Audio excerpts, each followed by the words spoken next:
Bismillahirrahmanirrahim. Assalamualaikum warahmatullahi wabarakatuh. Perkenalkan, nama saya Rabi Rahmatullah. Jadi kali ini saya akan membahas tentang hubungan akal dan pengalaman dalam memperoleh pengetahuan dalam tugas mata kuliah filsafat umum. Sebelumnya saya akan menjelaskan tentang pengetahuan. Jadi pengetahuan manusia itu diperoleh melalui dua sumber utama, yakni akal dan pengalaman, yang mana keduanya ini saling melengkapi dan berperan penting dalam proses memperoleh pengetahuan. Yang pertama, akal. Jadi akal itu adalah sumber dari pengetahuan. Akal adalah kemampuan mental yang memungkinkan manusia untuk berpikir, menganalisis, dan memahami informasi. Dan akal juga memiliki beberapa peran, yakni akal berperan dalam mengolah informasi dari pengalaman, membuat kesimpulan dan generalisasi, mengembangkan teori dan konsep, memecahkan masalah, dan membuat keputusan. Untuk yang selanjutnya, pengalaman.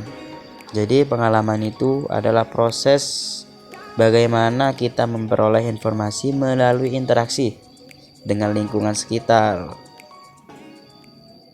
atau apa yang pernah kita lakukan.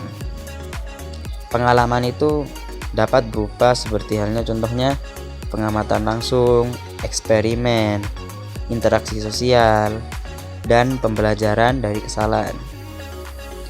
Dan keduanya ini antara akal dan pengalaman saling terkait dalam memperoleh pengetahuan.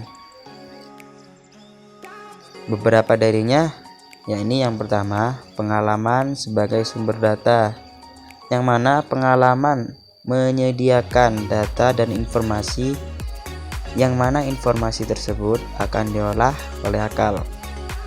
Yang selanjutnya, akal sebagai pengolah data.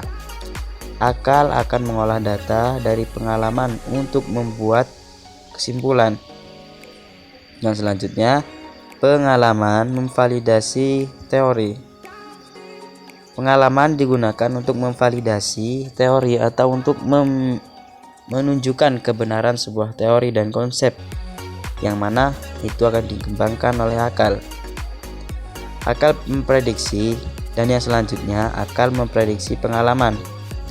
Akal dapat memprediksi hasil pengalaman berdasarkan teori dan konsep yang telah dikembangkan.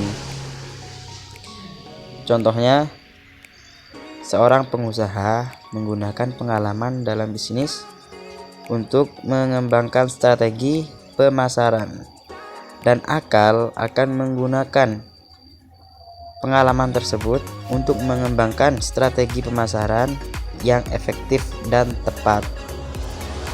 Jadi kesimpulannya, akal dan pengalaman itu adalah dua sumber pengetahuan yang saling melengkapi, yang mana akal dapat mengolah informasi dari pengalaman yang telah didapatkan, sedangkan pengalaman itu sendiri akan memvalidasi teori dan konsep yang dikembangkan oleh akal.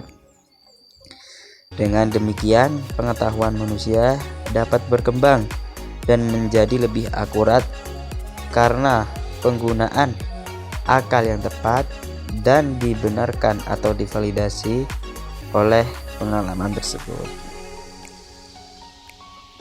Mungkin ini adalah penjelasan tentang pemahaman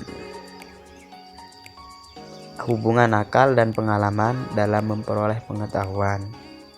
Kurang lebihnya, assalamualaikum warahmatullahi wabarakatuh.